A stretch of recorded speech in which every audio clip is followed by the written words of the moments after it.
Good morning, Rabotai. Welcome back to Breakfast in the Class from its usual broadcast location. We did not actually take a break. We did the Breakfast in the Class all through the holiday, but not from here, from where we were. Now that we're back here, it's wonderful to be home. I had the bars in my head playing. The boys are back in town. It was beautiful to see everyone this morning in the Tefillah, Baruch Hashem.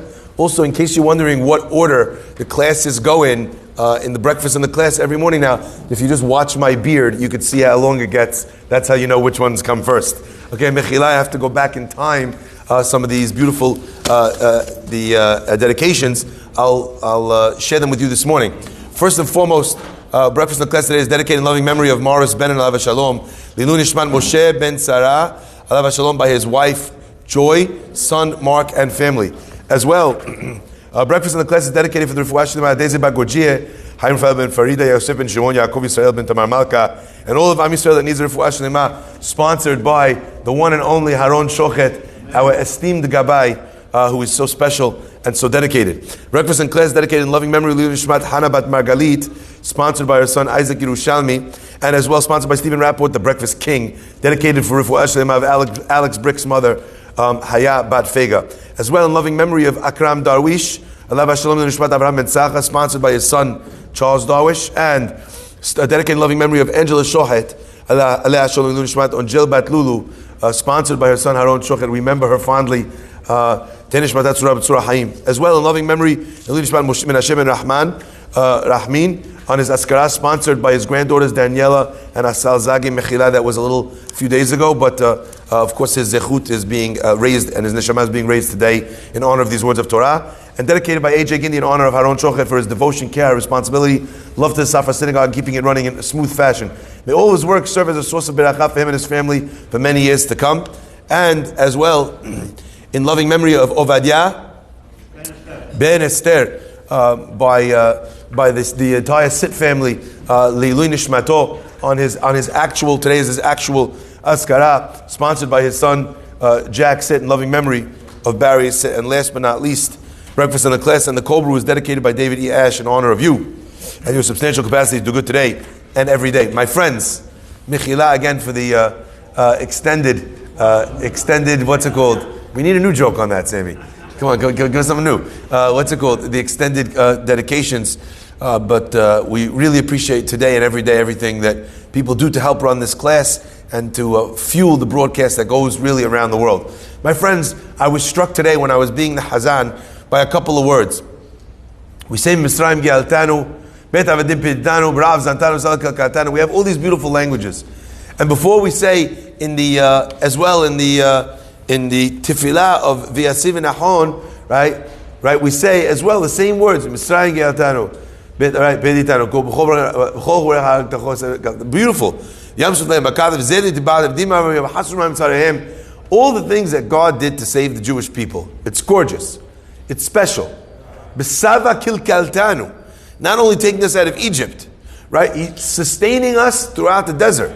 Amazing things that God does for us. So I felt that these words were especially poignant today, because today is the first day actually when we're outside of the Pesach influence. And let me explain what I mean. Yesterday obviously was the first day that's not Pesach, right? But yesterday was called Isru Chag. What does Isru Chag mean?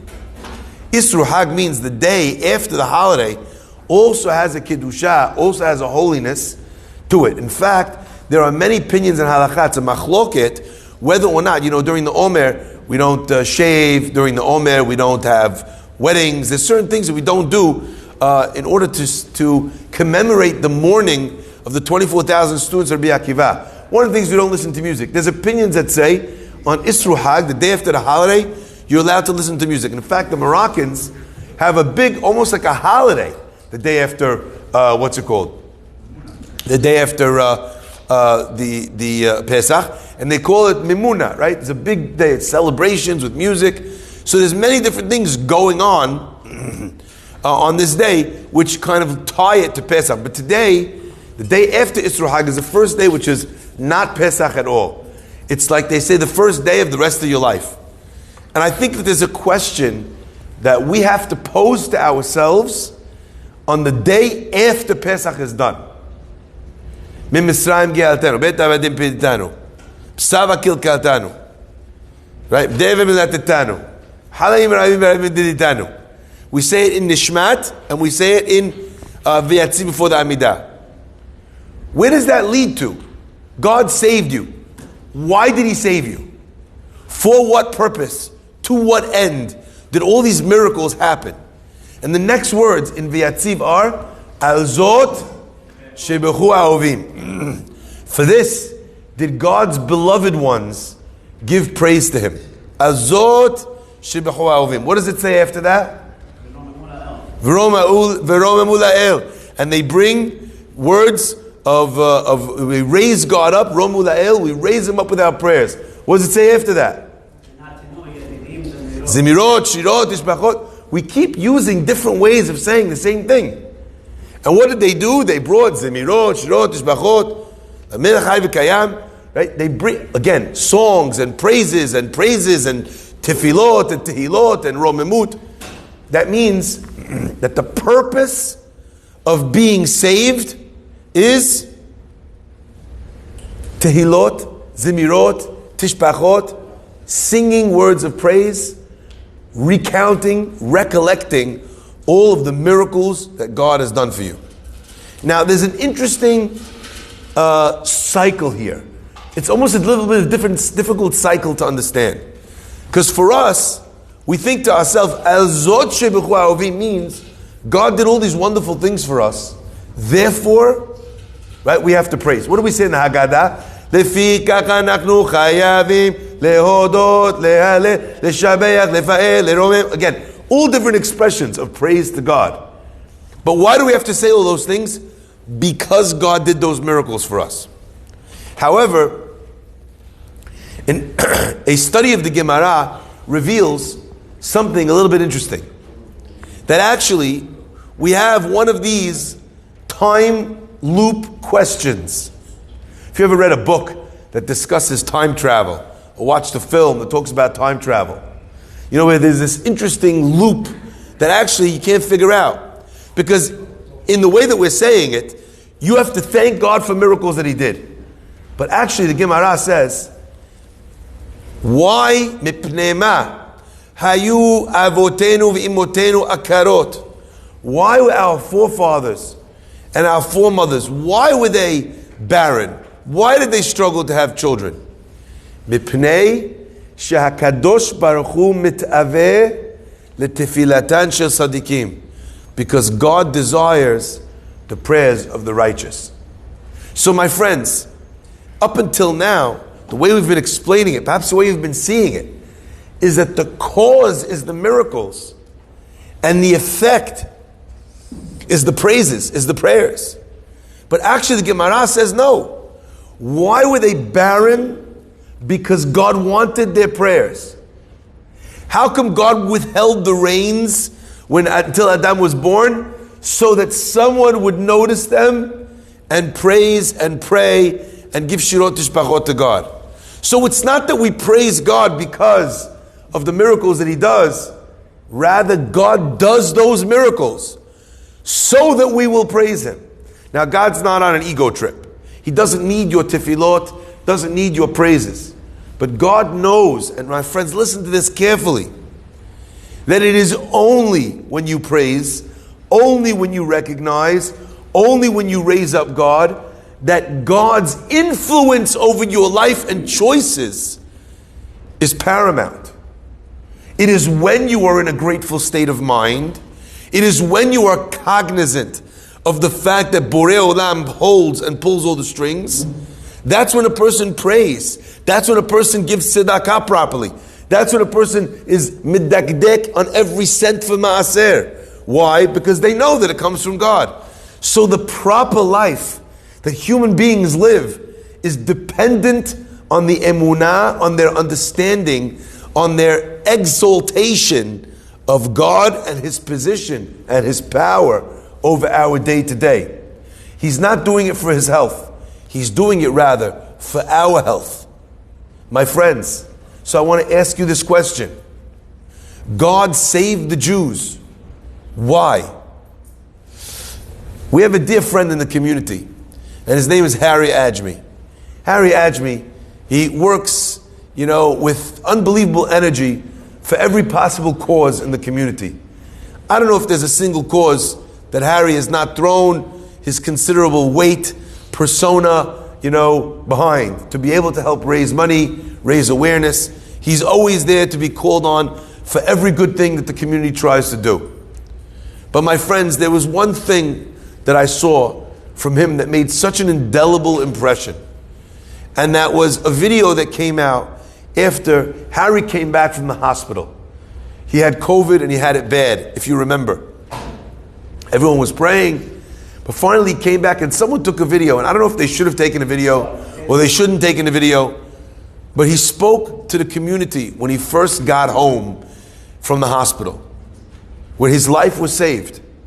And he said, God saved me for a reason. I'm going to try and use the second chance that I've been given at life. I'm going to push myself harder to be able to do more and to do more. I think that line, Al Zot Shebechu Ahuvim. Today's the first day post Pesach. Why did he save you? The Haggadah told us, B'chol dor v'ador, a person has an obligation to see themselves as if they left Egypt. That means that God saved you too. God gave you life today. God gave you parnasah. God gave you the gifts that you were given. Why did he give them to you? What are you using them for? What are you living for? What drives your purpose in this world? Today's class, my friends, was dedicated in part in loving memory of Barry Sit. Alav Shalom. And I always think about this. If someone asked me to tell you what was special about me, I would have a very, very long speech to give about how special I am. Everybody, we could talk for hours about how wonderful we are. But the measure of a man is not in how he can define himself, but rather how other people see him. How other people would speak about him or about her. And there's very little real estate for speeches on a tombstone. How much space do you get on that piece of rock to be able to chisel into perpetuity, into eternity, a description of what was great about this person? But if there was a midah that characterized Ovadia ben Esther, it was the fact that he was incredibly humble. And Rabbi Meir used to say all the time that you could tell a lot about a person by studying his name. Ovadia ben Esther. He was a servant of God. Evedia ben Esther. Esther comes from the root of hidden, of hiding. He was a person who did the right thing in hiding, quiet. He was humble at home. He was humble in the street. So when you ask someone, what were you saved for? What were you born for? What did God sustain you, give you money, give you air, give you health? What did he give it to you for? Do you have an answer to that question? And it's not a generic answer, because it has to be tailored to you. Because if the question is, why did God give it to you? It has to be something which represents your personal strengths, your personal challenges, and the way you've overcome them. And it is interesting to note that it is just this kind of sentiment that gets said to Esther. Mordechai says to Esther, Esther's like, look, I know they're going to be destroyed. I know that there's problems with the Jews. But you know what? I haven't been called in 30 days. Soon he'll call me. This is not my calling. This is not my chance. This is not my moment. And Mordechai says to Esther, Umi yodeya im la'et kazot higat la malchut. Who knows? Maybe this moment is the whole reason why you were raised to become a queen. A person makes money in this life, and then they're given an opportunity to sponsor something, to build something, to drive something, which represents who they are. It speaks deeply to them. And there's two things a person could do in that moment. I like this, here's a check like every other check. Or they could take a personal responsibility for it. and say, this represents who I am, what I believe, how I was raised.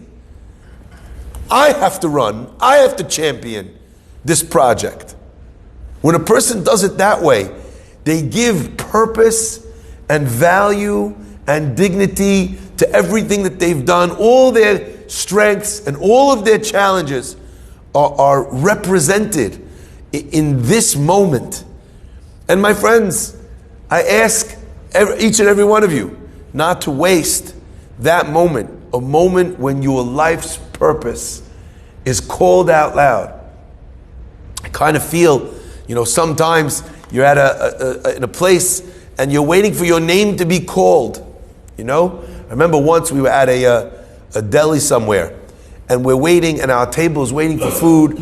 Meanwhile, they're calling other people. Everyone's getting their food. Only us, me, my wife, my kids, my extended family, their kids, we're all sitting there. Everyone's starving. We're not getting any food. But they keep calling every other name, and there's one name that keeps getting called, Pagel, and I'm thinking, we should just take their food. They're not coming. I don't know what's going on here. Everyone's starving. Anyway, finally, I go up to the guy, and I was like, what in the world is happening here? You're calling everybody's name except for Farhi. I'm waiting for my name to be called. All I hear you call is Katz, this one, that one, Cohen, Levy, Pagel. What's going on? The guy said, look, I don't know what to tell you. Someone made a very big order. I said, we made a very big order. Anyway, he shows me the order, which is my order. At the top it says, Farhi. What does it say at the bottom? Page 1. The dib was reading it, Pagel. For a half hour, he's reading, Pagel.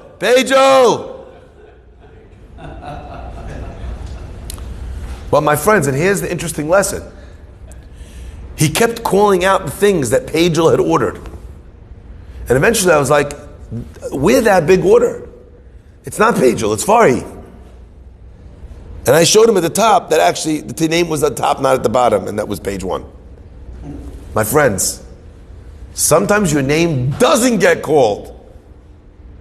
But by the order that they're calling out, by the foods that they're mentioning, you realize, 1 second, that's me. They're doing a drive in the synagogue. You see something going on in the community, it's a good thing. You decide, you know what? No one asked me. No one called my name. All they're saying is Pagel. But you know what? The onion rings and the double burger with lettuce and no tomato, that sounds like me. What were you called for? What is your alzot? After Mitzrayim ge'atanu, bet avadim b'ditanu, Rav zantanu, savakil ke'atanu. What did it happen for? What's your alzot? I think that's the question everybody has to ask on the morning after Pesach, on the morning after getting saved. What is it that I'm here to be able to do, to be able to accomplish? And if you're listening carefully, even if no one calls your name, you will know that the project itself is whispering your name. Baruch Adonai Le'olam. Amen.